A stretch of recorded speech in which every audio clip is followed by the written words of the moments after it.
Wait, my mom and the others. They're not here yet. I kept my eyes on the table as I asked the staff. The section reserved for family at our wedding reception remained completely empty. The staff member quickly touched her earpiece and said, "I'll check." She radioed someone immediately. A few seconds later, she nodded slightly and turned to me. "It seems they haven't arrived at the reception yet." She gave a small, apologetic bow before quietly walking away. "You've got to be kidding me." A tight pain clenched in my chest. Today is my wedding day with Jonathan. The most important day of my life. After Jonathan and I got engaged, I spent the whole year preparing while juggling my demanding job. Choosing the dress, visiting venues, designing the invitations, everything was new and overwhelming. Still, my mother said, "I can't wait to see what kind of wedding it'll be." And my brother added, "It'll be the kids' first wedding too. I hope it's something they'll always remember." Their words kept me going.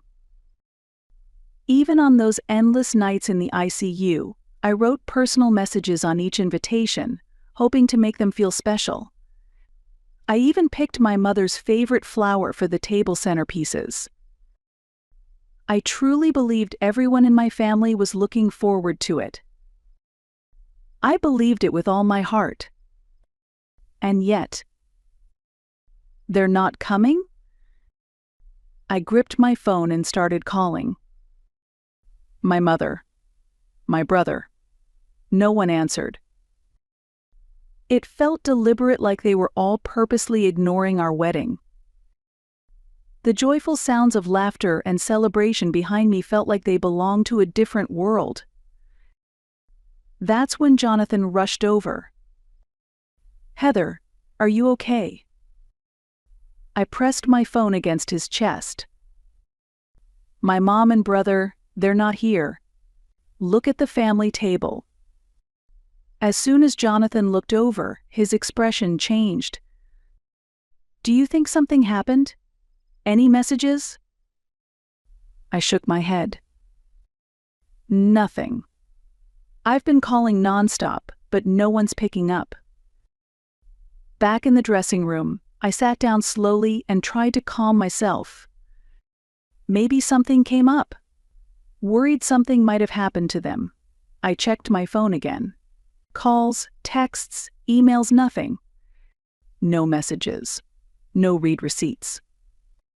Why? They were so excited. Jonathan sat down beside me and gently placed a hand on my back.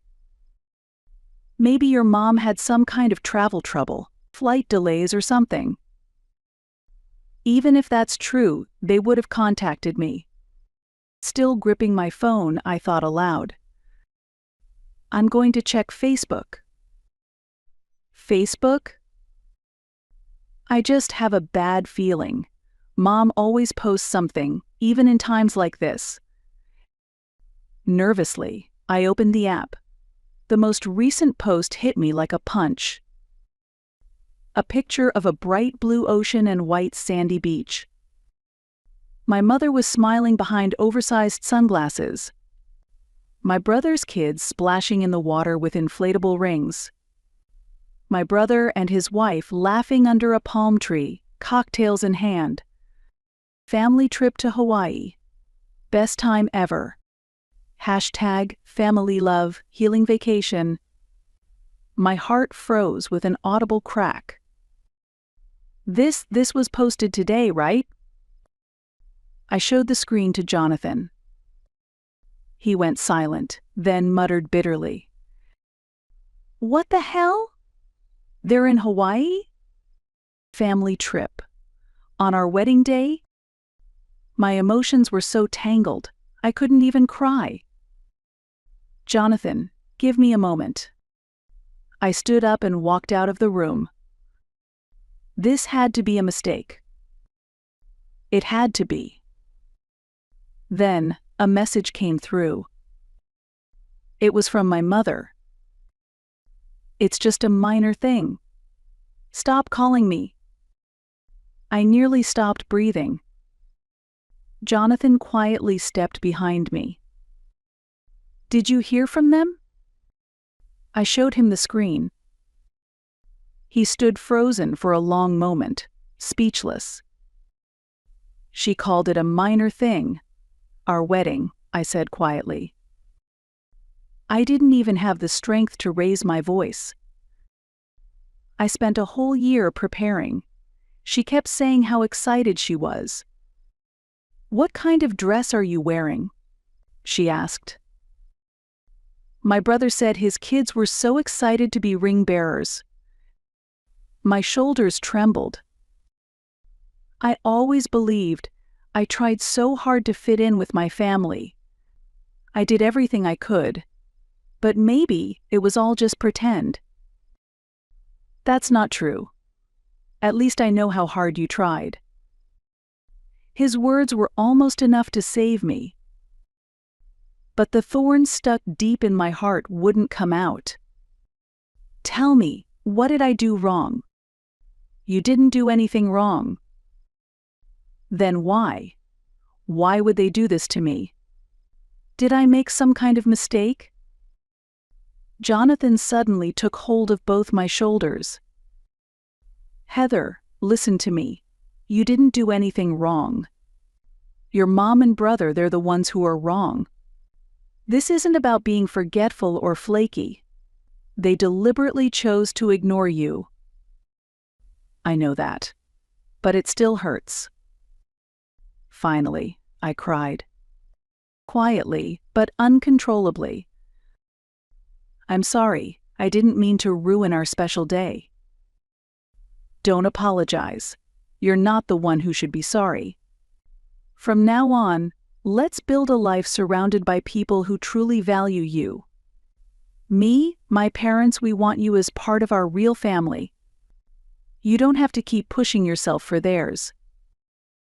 I gave a small nod. You're right.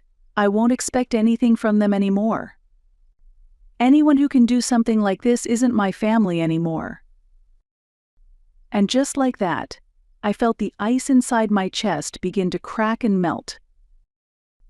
The week after the wedding, I finally made a decision about the mortgage payments I'd been covering for the past 2 years. I'm done. I repeated that thought over and over until one morning, after a night shift, I walked straight to the bank. I was exhausted, physically and emotionally, but underneath it all was a strange kind of relief, like I was reclaiming something that had always been mine. While finalizing the paperwork, I kept checking the notes in my wallet, meticulous records of every payment I had made. After my father passed away, I took over the mortgage because my mother couldn't handle it alone. To be honest, I couldn't really afford it either. The grueling ICU shifts, the endless nights, I'd even fallen ill a few times from the stress. But I never said a word. I didn't want to burden her. And still, she skipped my wedding to go on a family trip to Hawaii with my brother, and dismissed that betrayal with a single message, "It's just a minor thing." I closed the account and received the final statement. This is the end. I told myself that as I walked out of the bank. About a month later, one evening, I saw a familiar name pop up on my phone screen. My mother. For a moment, I hesitated. But I was done running. I took a deep breath and answered. "Hello, Heather?" Her voice came through, irritated. "Hey, what's going on with the mortgage? I got a notice that this month's payment didn't go through." I paused, then answered quietly. "That's because I closed the account." "What? What are you talking about?"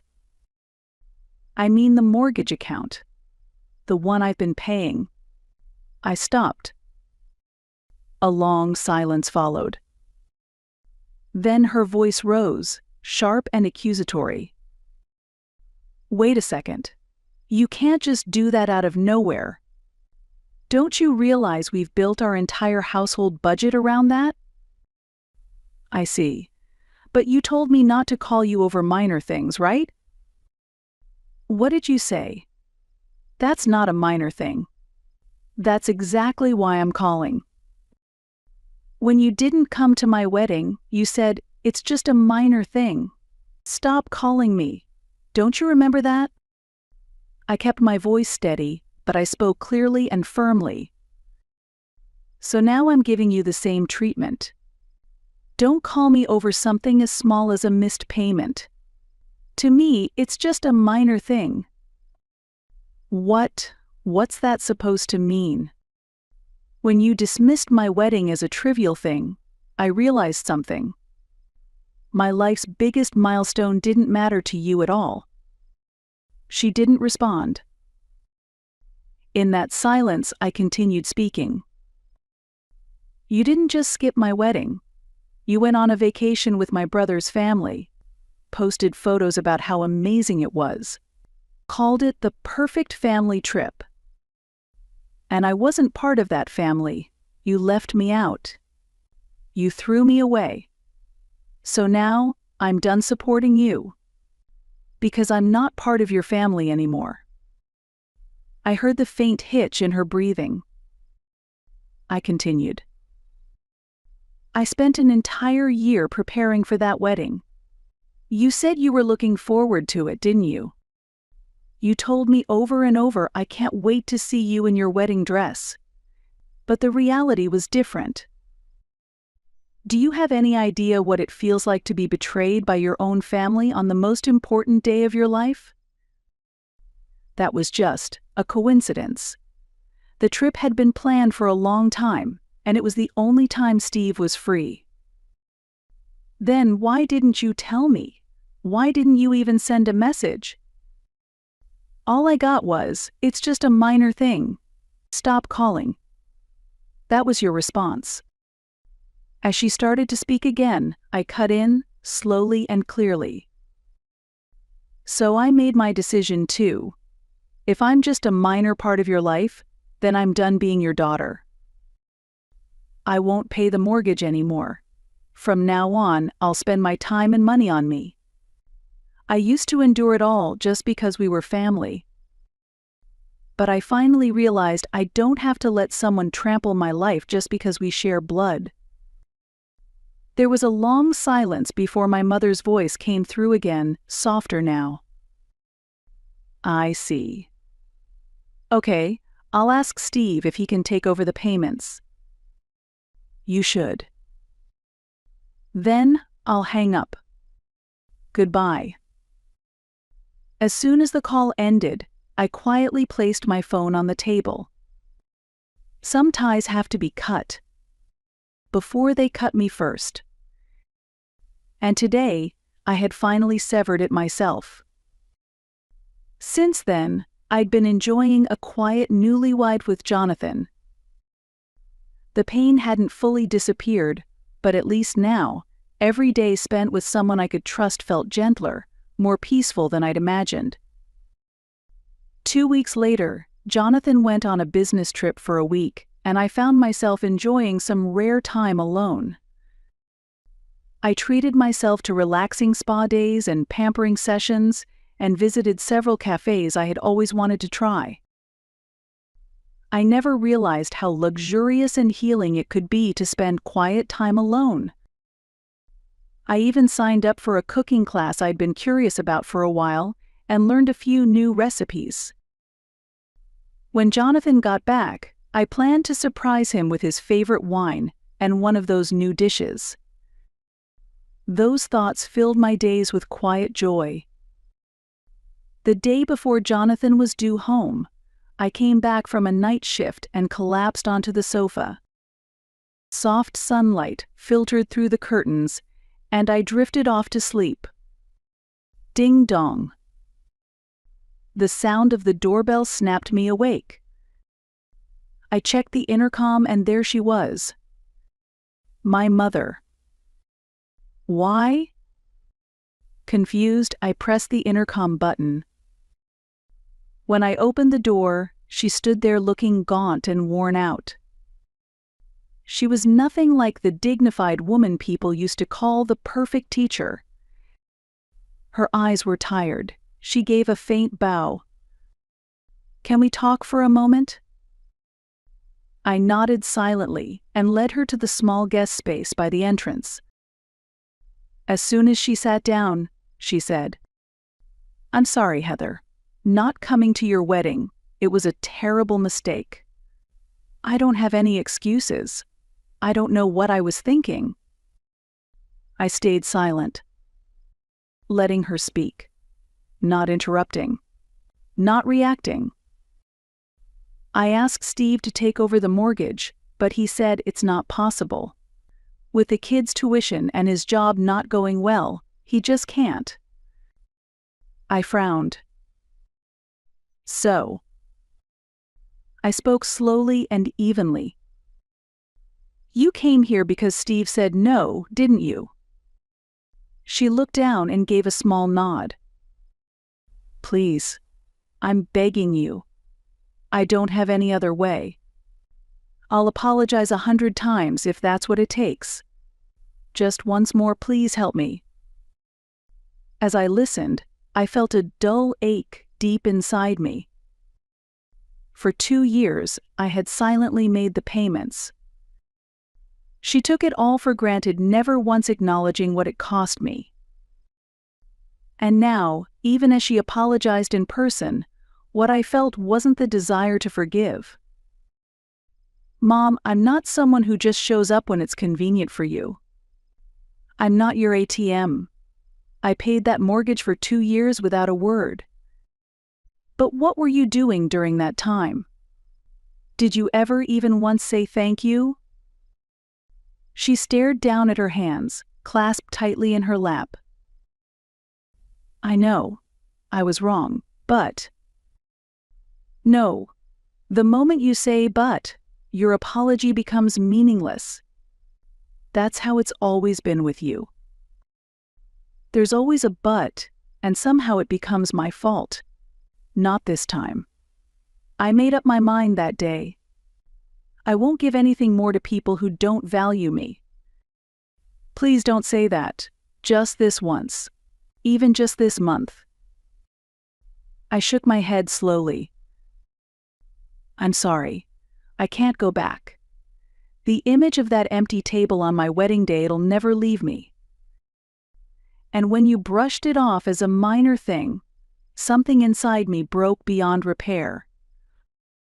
Then, what am I supposed to do now? That's for you to figure out. As for me, I'm finally getting my life back. From now on, my time, my money, my emotions, they're all mine to use. You don't have to be so cold." "I'm not being cold. I'm setting boundaries. What I did for you all those years wasn't normal, it was excessive. This, right now, this is what normal looks like." My mother stood up. She staggered slightly and caught herself on the wall. "Fine. I won't ask again. But are you really okay with this?" I met her eyes and nodded clearly. "Yes, I am." She turned at the door and glanced back at me one last time. There was regret in her eyes. But whether I accepted it or not, that wasn't my responsibility anymore. When I shut the door, a quiet resolution settled inside me. I wasn't going back. The next day, Jonathan came home from his business trip. That evening, sitting across the table with him again, I felt something I hadn't felt in a long time: peace. As I served the creamy chicken stew I'd learned in class, I told him everything that had happened the day before. My mom apologized, but in the end she came to ask me to resume the mortgage payments.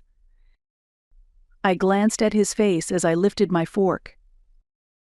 "And you told her no?" "Yeah. I just couldn't keep sacrificing myself anymore.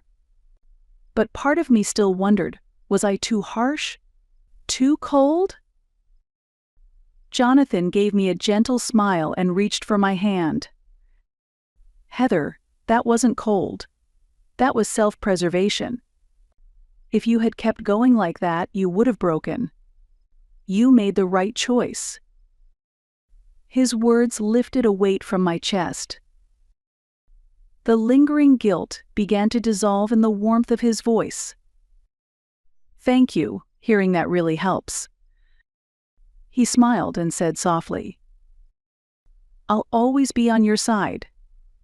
Several days passed after that final conversation with my mother. I thought I had finally put the past behind me. But deep down, a small knot of unease remained. I didn't know why, just a quiet sense that something else was coming. And then, one Wednesday afternoon, my phone rang. Heather? What the hell is going on? It was my aunt's voice, bursting with rage through the speaker. Shocked and confused, I stammered. Aunt? What's wrong? Don't play dumb. Your mother showed up at my house in tears, saying you abandoned her, saying you're kicking her out and cutting her off. That the mortgage stopped out of nowhere, and now she can't afford to live. How could you be so heartless? I let out a sigh. Auntie, whatever Mom told you, it's probably really twisted. Twisted? But didn't you suddenly stop paying the mortgage? Who does that to their own parent? Instead of repaying her, you abandoned her. Wait, did she tell you about the wedding? On the day of my wedding, Mom was in Hawaii. She completely ignored the most important day of my life and later called it a minor thing. She didn't even show up. What? I knew she went to Hawaii, but on your wedding day? That can't be true. She told me she was so excited for your wedding. Exactly. She hid the inconvenient parts and made herself look like the victim. I paid the mortgage every month for 2 years. Not once did she say thank you, and on my wedding day, not only did she skip the ceremony, she posted on social media, bragging about how amazing her family trip was.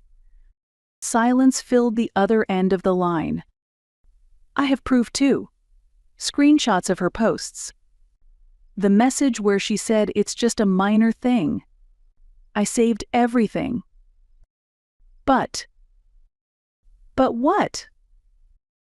My voice trembled not with anger, but frustration. Because thanks to my mother's lies, I was being painted as an ungrateful daughter. I didn't abandon my family. My family abandoned me. My aunt didn't speak for a moment. Finally, she said, "You should talk things out again." Then she hung up.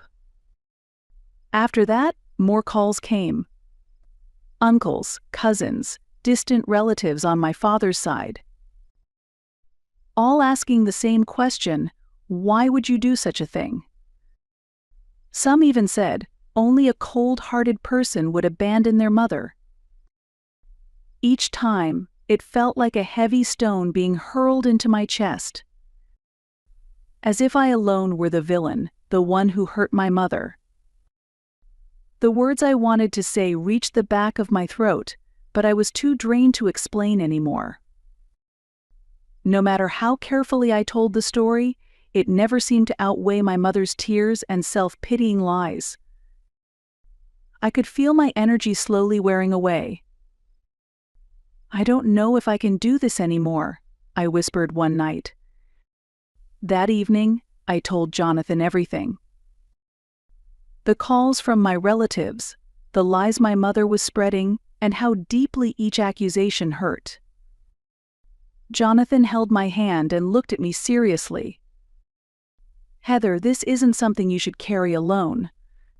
Let's talk to a lawyer. It's your right to be protected. And it's my job to help you make sure you are. His words finally gave me permission to breathe. I'd been raised to believe that airing family problems to outsiders was wrong. But what mattered more now was protecting my peace and dignity. So I quietly began organizing my evidence. Screenshots of Facebook posts. Bank records of the mortgage payments. My mother's message, "It's just a minor thing." And even the voice recording of our last conversation. I compiled them all into a single file. That weekend, Jonathan and I visited a law office.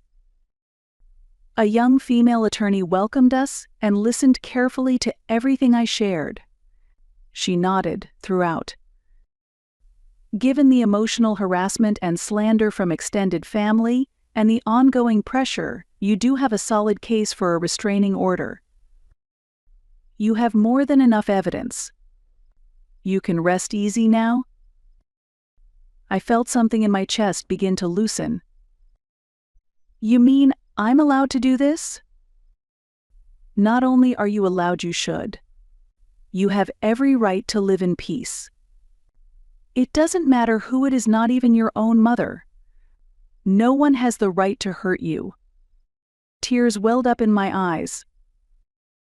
I had tried so hard to be a good daughter. That's why I didn't fight back. I kept forgiving. But not anymore. Now I had to protect my life. A few days later, the restraining order was officially granted. My mother was prohibited from contacting me, visiting me, or pressuring me through third parties. No more phone calls. No surprise visits. Everything cut off. It was a painful decision. But it was also the first real freedom I'd felt in years.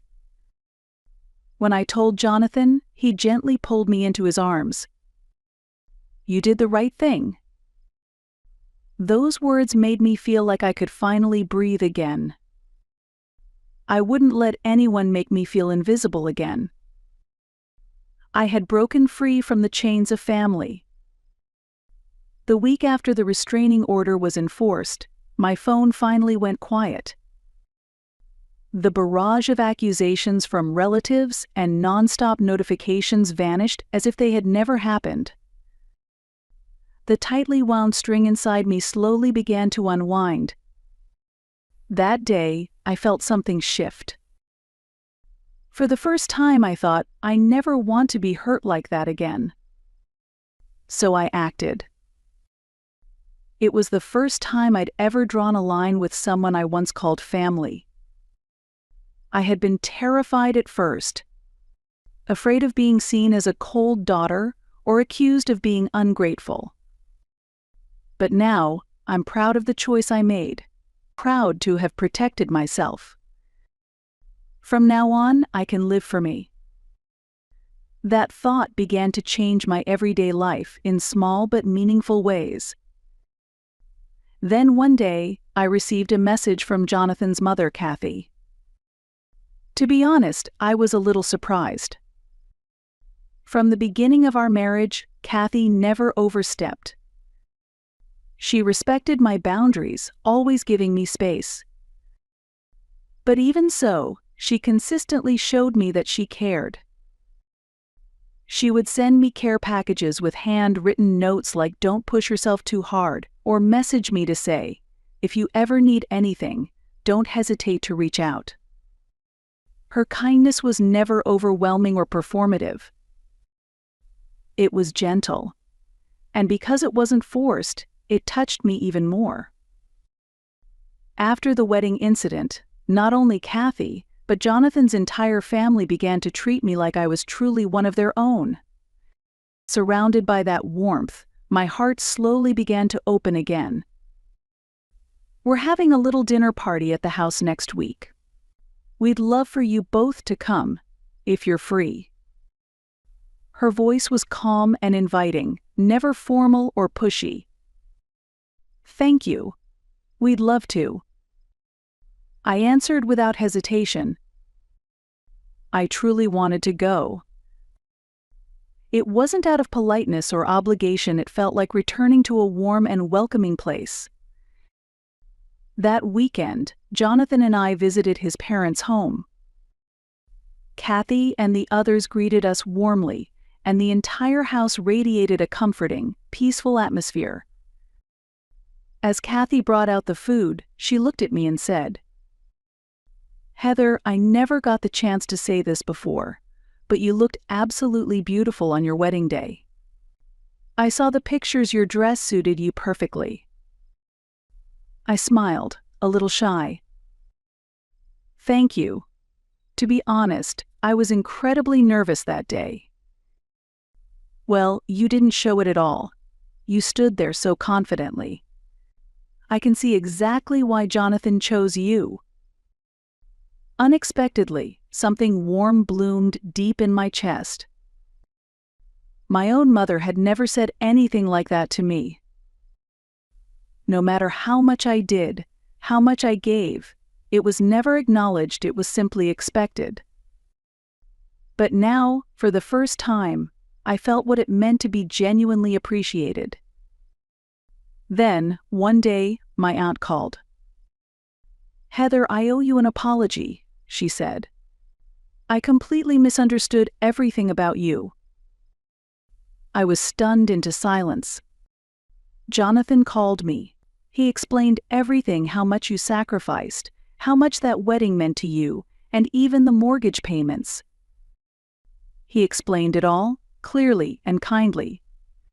I'm truly sorry for the things I said." A wave of surprise and quiet warmth flooded through me. That night, I turned to Jonathan. "My aunt called today. She said you spoke with her, told her everything."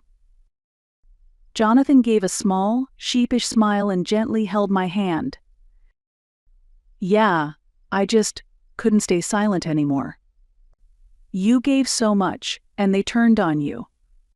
It made me angry. I couldn't say a word." A quiet, powerful warmth rose from somewhere deep inside me, and before I knew it, tears rolled down my cheeks. Jonathan, as always, pulled me into a gentle embrace and wiped them away. A few days later, another relative reached out. "To be honest, I don't think I can trust your mother anymore." The way she twisted the story, I never thought she was capable of that. His tone wasn't sympathetic, it was cold, detached. Now, my mother and brother were completely isolated from the rest of the extended family. But that wasn't my concern anymore. All I'll do now is quietly continue walking my own path,